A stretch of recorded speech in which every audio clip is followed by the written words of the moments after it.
Kung March 7 ka pinanganak, malakas ang intuition mo.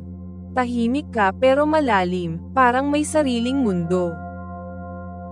Napaka-creative at imaginative mo.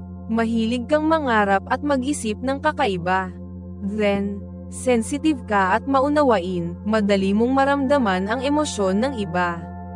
At syempre, deep thinker ka. Mahilig kang maghanap ng meaning sa lahat ng bagay.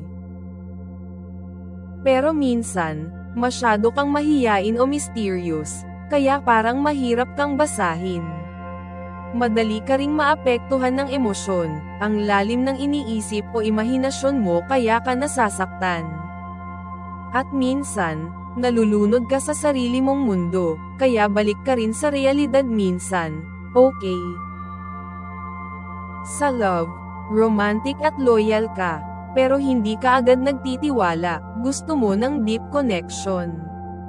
Kapag nagmahal ka, all in, pero gusto mo rin ng space para sa sarili mong mundo. Pagdating sa pera, hindi ka materialistic, mas importante sa'yo ang passion at purpose kaysa yaman. Pero ingat, dahil minsan, madali kang maloko o mapabayaan ang finances mo. Relate ka ba? O may kilala kang March 7 baby? Share and like mo na ang video na ito. Huwag rin kalimutan mag-subscribe para laging updated.